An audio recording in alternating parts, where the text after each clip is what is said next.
Le DaFresh Morning, c'est 104.5 tonnes de bonne humeur. Tous les matins sur Urban FM.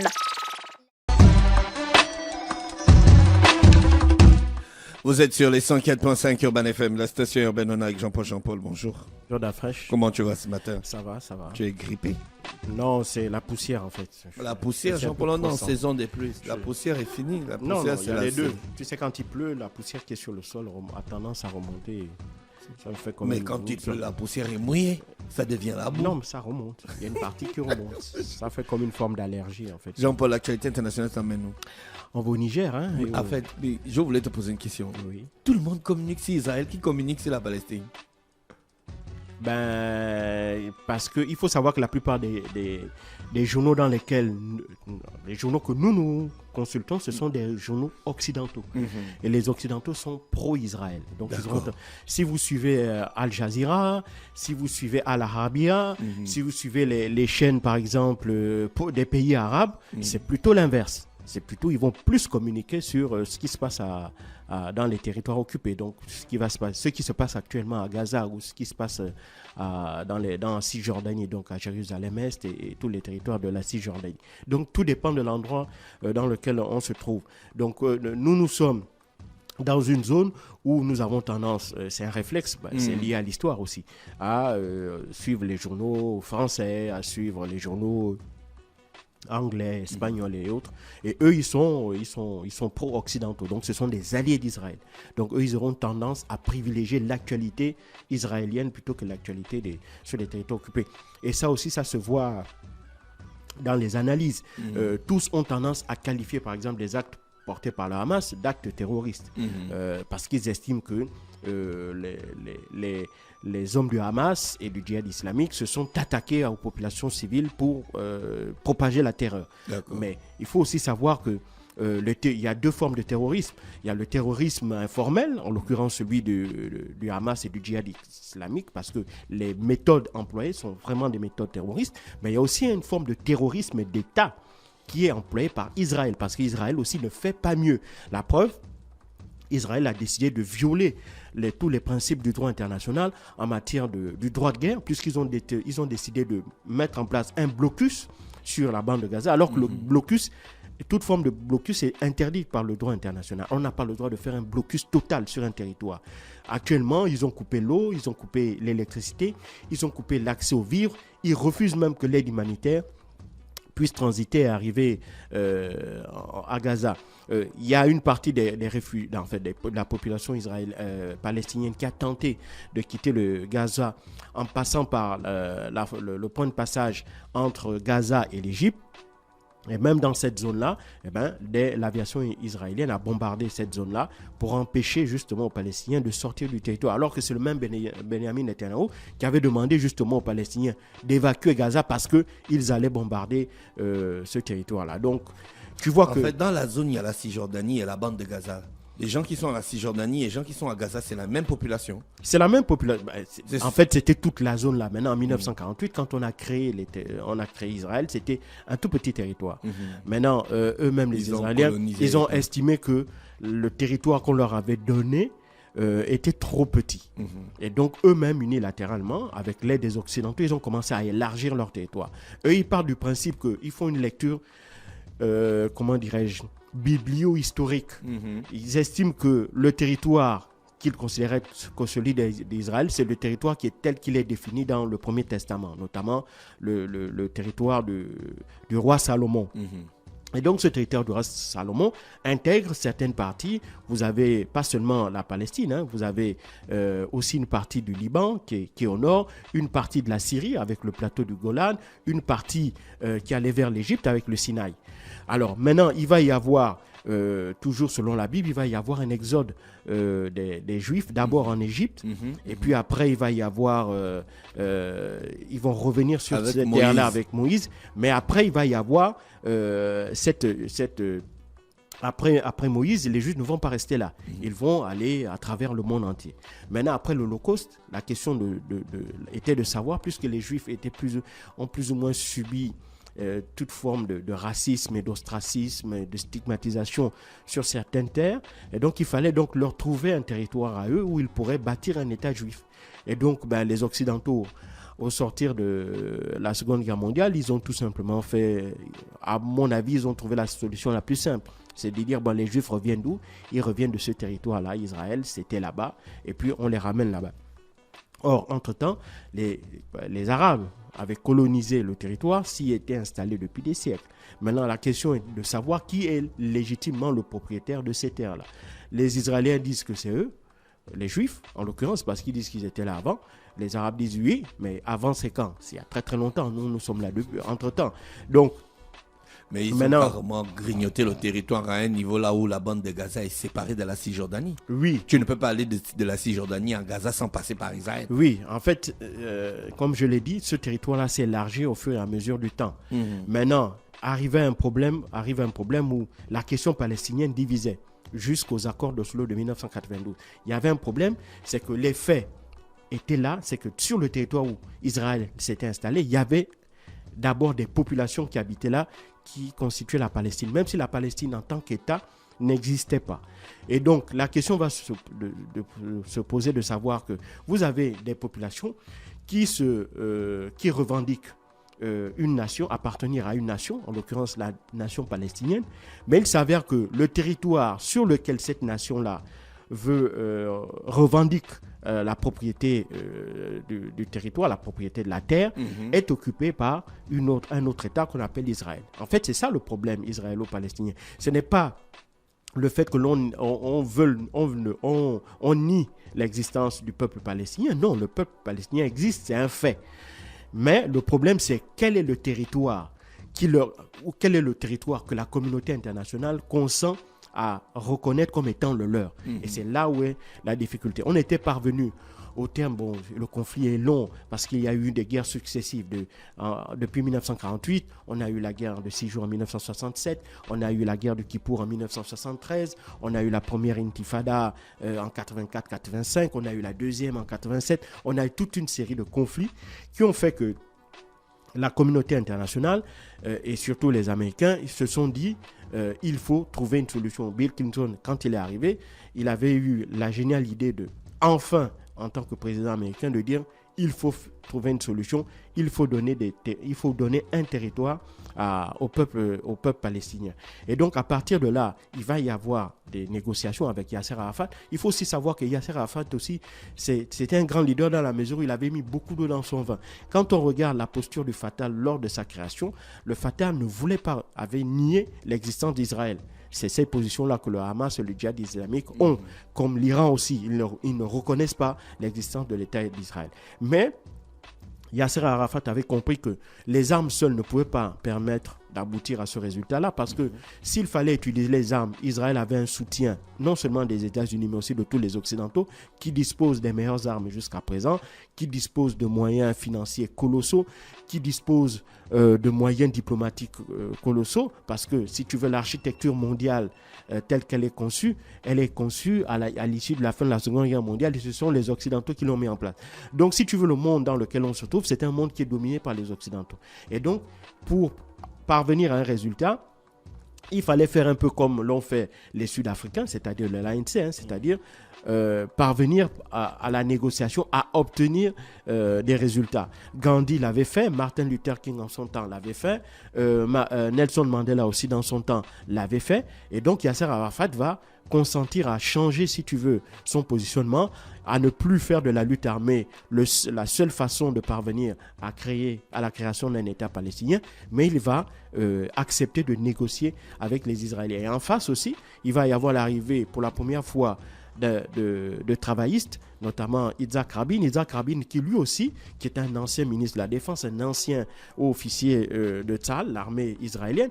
Donc lui aussi, il aura compris que c'est par la négociation qu'on peut arriver à quelque chose. C'est-à-dire qu'on ne peut pas nier l'existence du peuple palestinien et son droit à revendiquer le fait de pouvoir vivre dans cette zone-là. Et donc, on va d'abord malheureusement faire on va mettre la charrue avant les bœufs, si on doit dire les choses telles qu'elles sont. Et c'est ça l'erreur aussi de cette affaire. C'est-à-dire qu'on va d'abord reconnaître le peuple palestinien, son existence et le droit à avoir un territoire. On va reconnaître ça. Donc les Nations Unies vont reconnaître, et c'est la raison pour laquelle il n'y a pas une présidence palestinienne, il y a une autorité palestinienne. C'est-à-dire qu'on reconnaît l'existence du peuple palestinien, on reconnaît que et donc on va leur donner une architecture d'un État, mais comme ils n'ont pas un territoire clairement dessiné, clairement reconnu par la communauté internationale, on va donc se limiter donc à leur déjà octroyer une autorité. On va leur donner une portion de territoire. On va dire, bon, vous allez prendre Gaza, vous allez prendre la Cisjordanie et vous allez prendre la partie arabe de Jérusalem qu'on appelle Jérusalem-Est. Enfin, pas prendre. C'est-à-dire qu'on va reconnaître que les populations palestiniennes vivent là. Mais la question, évidemment, de Jérusalem, c'est une question à part parce qu'elle n'a jamais fait l'objet d'une discussion ayant abouti à un accord entre Israéliens et Palestiniens.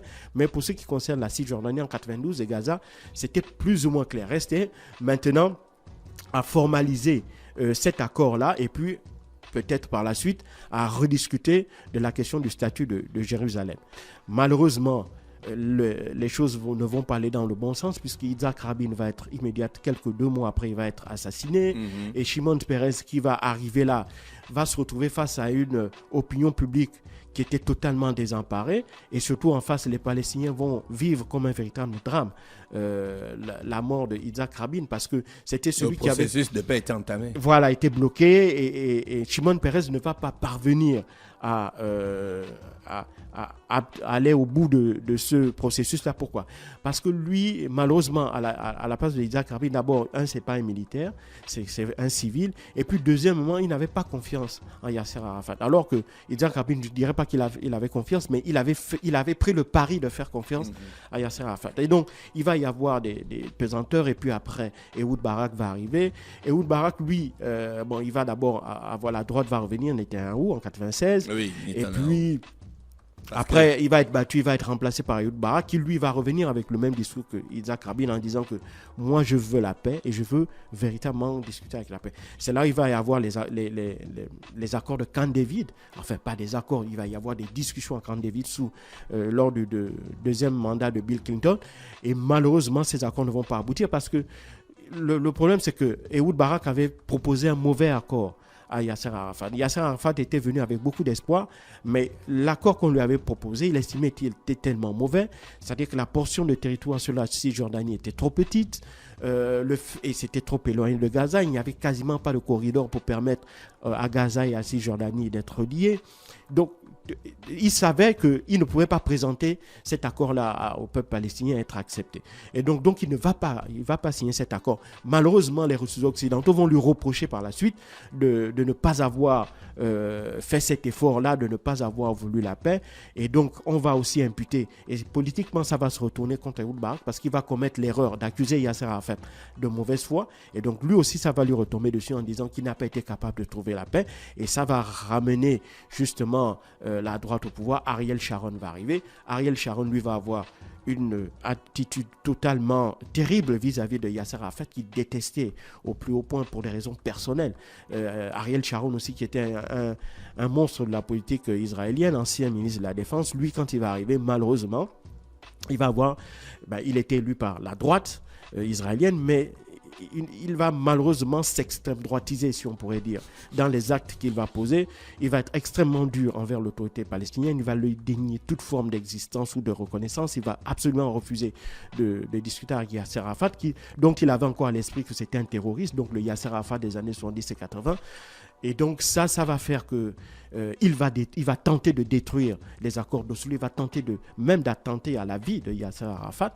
Il aura fallu vraiment le courage à l'époque Jacques Chirac, président français, qui va peser de tout son poids pour que la vie de Yasser Arafat soit saine et sauve. Mais malheureusement, il était déjà âgé, usé par la maladie, et donc le blocus qu'il va subir de la part des troupes israéliennes vont faire que, arrivé en France 2 semaines plus tard, il va décéder. Et à partir de là, c'était en fait, on va rentrer dans une phase de statu quo.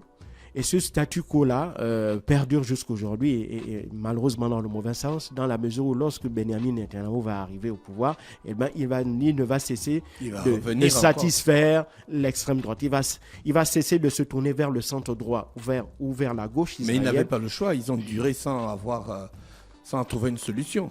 Mais la solution, c'est parce que vous ne pouvez pas trouver une solution. Au sein de l'État israélien, il y avait une crise politique. Ils n'arrivaient pas à se décider d'avoir un premier ministre. Ça, c'est inhérent, si tu veux, au fonctionnement des démocraties parlementaires. En Italie, on a la même chose. C'est-à-dire qu'aujourd'hui, il est difficile pour des pays qui ont un système de démocratie parlementaire, c'est-à-dire où c'est le gouvernement qui dirige et qui gouverne, ou avoir véritablement, et puis où on est lié à la proportionnelle.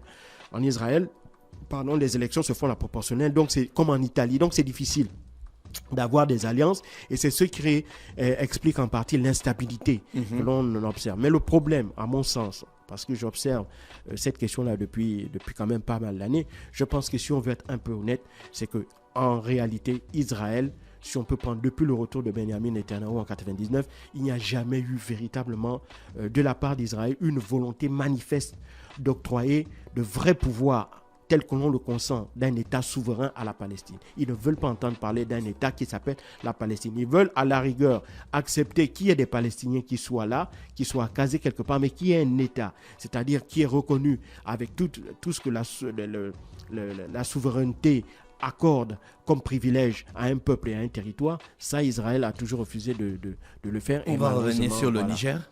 Et sur le Niger où, comme je l'ai dit, les Américains ont fait hier une annonce que moi-même je n'attendais pas. C'est-à-dire qu'ils ont reconnu, ils ont qualifié le régime de Abderrahmane Tchiani de putschiste. Mais il faut savoir que ça se fait quand même 2 mois après. Les Français ont toujours qualifié le régime à la tête du Niger à la suite du renversement de Mohamed Bazoum de putschiste. Ça leur a valu justement d'être chassés, s'il faut employer les termes, du Niger. Mais les Américains étaient dans une autre posture parce que dans un premier temps, lorsque les militaires avaient pris le pouvoir, ils avaient d'abord envoyé Victoria Nuland, la sous-secrétaire d'État aux affaires étrangères, tenté de discuter avec les putschistes, ça n'avait pas marché. Et dans la foulée, ils avaient ensuite nommé une ambassadrice à Niamey, Kathleen Fitzpatrick, pour justement essayer de nouer un dialogue avec les autorités, les nouvelles autorités nigériennes. Et là, on pensait qu'en réalité, en raison des intérêts américains là, notamment le fait que les Américains ont 2 bases au Niger, parce que c'est la seule base qu'ils ont dans la zone sahélienne et même dans toute l'Afrique subsaharienne. Ils ont 2 bases, une base à Agadez et une à Niamey, constituées essentiellement de drones et de quelques éléments des forces spéciales. Alors, ces équipes-là, ces troupes américaines sont essentiellement là pour le renseignement et pour la frappe des interventions au sol, notamment en ce qui concerne les groupes djihadistes. Et donc, on pensait, moi également, je pensais que ne voulant pas partir du Niger, parce qu'il faut savoir que les Américains ont eu du mal à trouver un point de chute sur le territoire africain, sur le sol africain. Ils ont pu s'installer à Djibouti, mais à Djibouti c'est pas nouveau, puisque outre les Djibouti, Américains, tout le monde est là-bas, la France, vous avez la France, l'Italie, l'Espagne, la Chine, le Japon. Donc voilà, mais c'est un bout de terre où il n'y a rien. Donc ces bases militaires reversent d'énormes droits, payent d'énormes taxes et impôts et reversent et ça fait fonctionner ça fait fonctionner le pays. Et comme ils sont aussi sur une zone stratégique, ils sont à l'entrée de la mer Rouge, donc ça fait que tous les navires aussi qui passent par là payent des taxes. Donc c'est comme ça que vit Djibouti. Donc en soi, c'est pas surprenant qu'ils aient trouvé une base là. Mais en Afrique subsaharienne, ils ont tenté.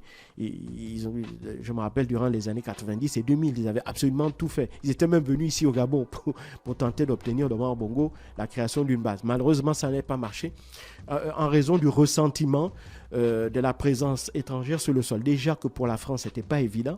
Les populations africaines ont de plus en plus du mal à accepter la présence des troupes militaires extérieures sur leur sol. Et donc, ajouter encore une deuxième base, notamment une base américaine, n'allait pas... Heureusement, le gouvernement avait compris que ça ne pouvait pas marcher.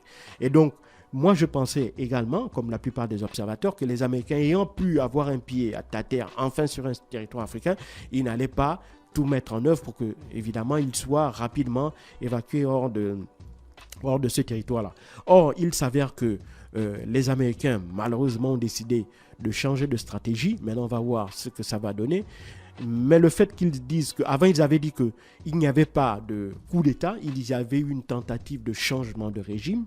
Et donc, peut-être qu'ils espéraient avoir des négociations avec les autorités nigériennes pour l'obtention d'un certain nombre d'éléments, notamment la durée d'une transition, un calendrier d'élection pour à terme permettre le retour à un processus constitutionnel normal.